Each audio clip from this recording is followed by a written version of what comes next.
Hello everyone, Evan&AudreyS here. Well, sorry I got a little late here, but I had other things to do. But anyway, now that season 4 of Movie Criticisms is now officially wrapped up, it's time to count down the top 5 best and the top 5 worst of this season. Yep, these are the official awards for this season. So, before I get started though, I have to lay down a few rules of what counts. Firstly, is the big one, is that the movie has to be released between during the duration of Movie Criticism Season 4, obviously.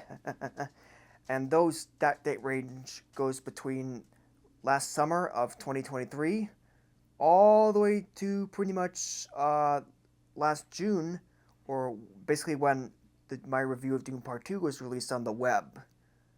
Secondly, I don't have to have actually reviewed the movie on my channel to make it count. I just have to have seen it and given it a proper score and grade. Thirdly, it doesn't matter where the movie was released. Theaters, streaming, they both count. And lastly, is a kind of a small one, but kind of is big. Um, the official runtime of the film has to be at least 45 minutes long, since that's the official running time of a feature length film. Okay, with all those rules laid out, let's begin. Let's just shift the camera and begin. Let's start off by giving my picks for the 5 worst movies of Movie Criticism Season 4.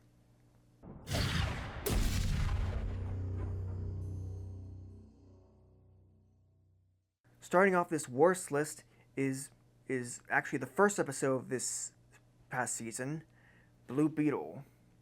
Now, I just want to say that this is nowhere near a terrible movie, and it's not the number. Obviously, it's the last place on this list. But the main issue with Blue Beetle is that it heavily borrows from other older comic book superhero movies, most notably Iron Man, Ant-Man, Guardians of the Galaxy Volume 3, and Spider-Man No Way Home. But not to mention, there are other problems with it.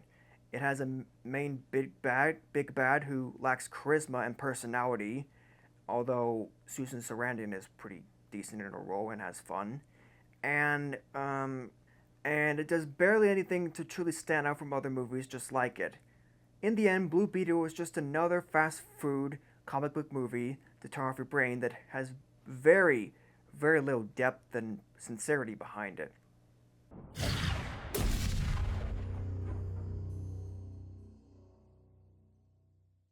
At number 4 spot on this list is another superhero movie, The Marvels.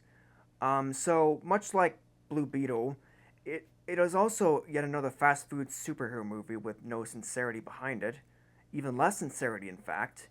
And but worse yet, it has very rushed story pacing, and it gives Captain Marvel an arc for the sake of an arc that feels really unearned in the end. It's no surprise that this movie actually bombed in the box office so bad and flopped, and it actually left theaters so early, and it took a while for people to see it again on streaming. Yes.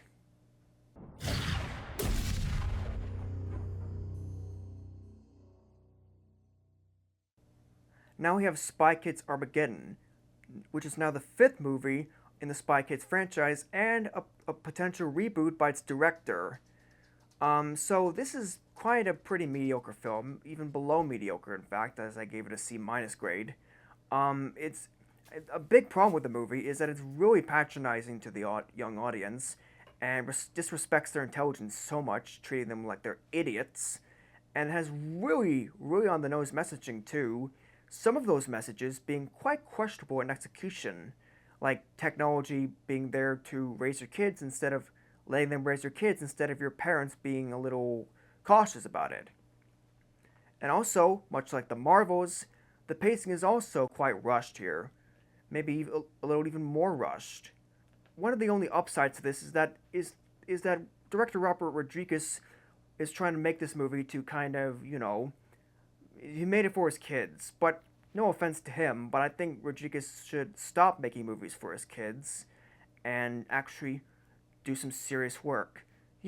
Separate work from life, okay?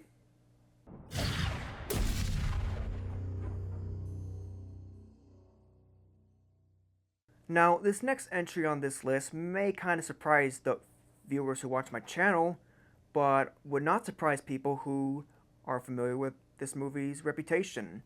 So, Wish, I really regret what I said in my original review.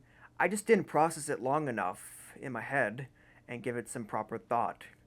So, this movie feels so much like a AI robot wrote the script entirely, and it feels so soulless and has a lack of an identity of its own. It's clearly made to basically, I know it's made to be the 100th anniversary tribute to Walt Disney Animation Studios, but they're doing it the wrong way. Instead of putting in some effort and bringing some soulful characters and drama to the story and being its own unique thing, the movie just so on the nose jabs at previous Disney tropes.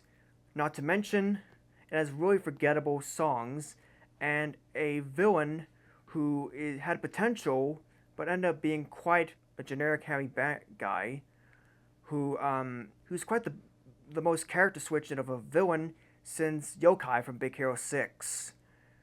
Disney has this might be one of the very last straws for Disney, and me and others expect better for their 100th anniversary.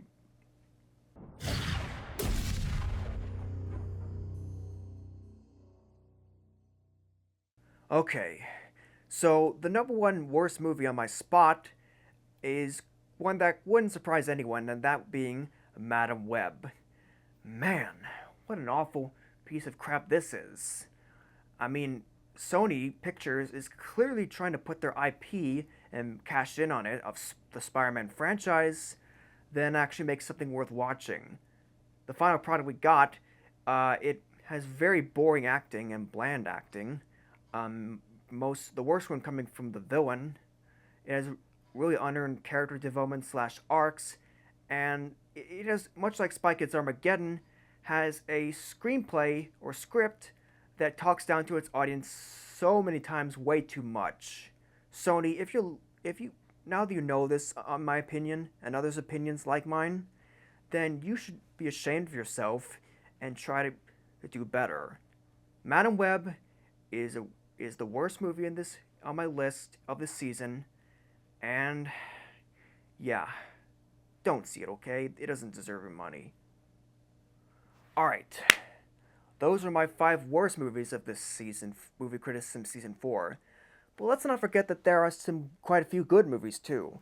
Let's now move on to the 5 best movies of the season.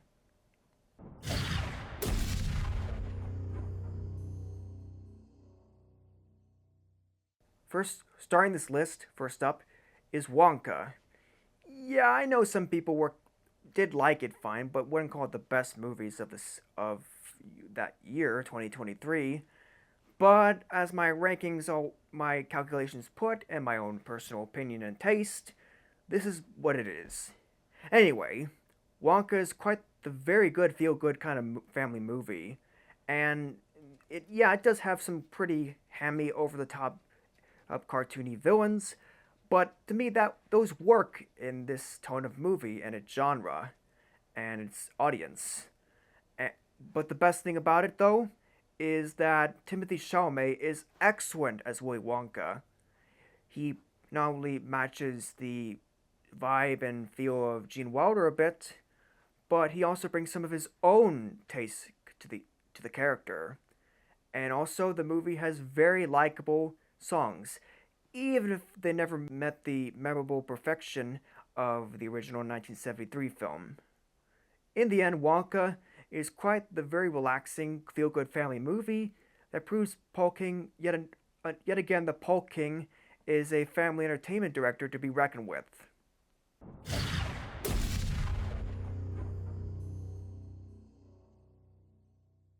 Next up on this list is Martin Scorsese's latest Western drama film, Killers of the Flower Moon.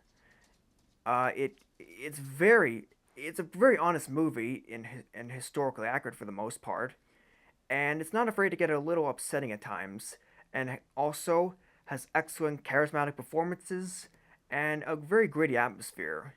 My only real negative with the movie is that its portrayal of Lily Gladstone's Native American character, I found to be a little offensive, as she's pretty much given the damsel in distress role.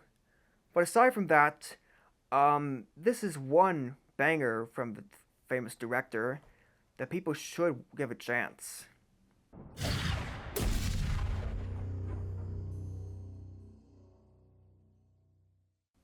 Now we have another iconic director's latest work, Oppenheimer, also based on a true story. Well, not really a true story, but true history.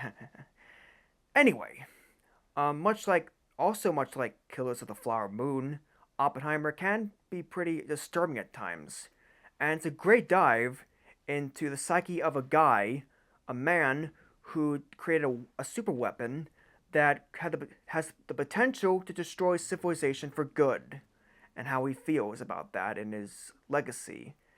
Also, this movie is quite a step forward, maybe not, but a step forward of filmmakers using old school analog film to shoot their movies on rather than being digital nowadays. Is that a minor thing? Kind of, but I still appreciate it.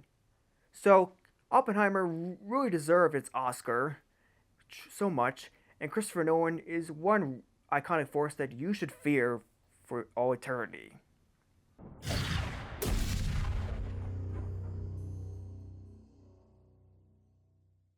Okay, so now we're at our top two favorite movies of Movie Criticism Season 4.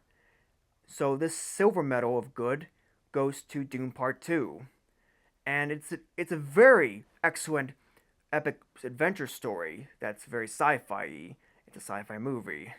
But it's very epic, but unlike last Movie Criticism Season three's Avatar 2, The Way of Water, Dune Part 2 doesn't simply retell the second half of the original Dune storyline. Instead, it goes for a big twist to kind of throw the audience off, and it works because it takes the whole storyline in a brand new direction. Also, I could totally buy into Paul Atreides, played by Timothée Chalamet, his gradual decline in sanity and morality, and as he becomes more vengeful. Dune Part 2 is yet another epic movie that really deserves its attention and praise.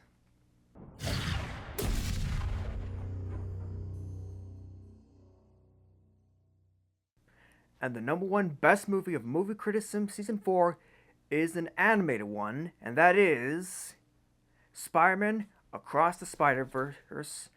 Yep, that's right. So this is a great example of a sequel going bigger done right. It has very memorable, compelling characters, even better storytelling than its predecessor, and quite very stunning 3D animation. And it even has a great cliffhanger that it leaves you very excited for the next movie. All in all, Spider-Man Across the Spider-Verse is a great anime movie and yet another great banger for Sony Pictures Animation. And it shows that this franchise is probably the next Pixar franchise, even though it's not really Pixar. And this is one of our 3A plus grades I gave, along with the previous two. This is the best movie of Movie Criticism Season 4 by far.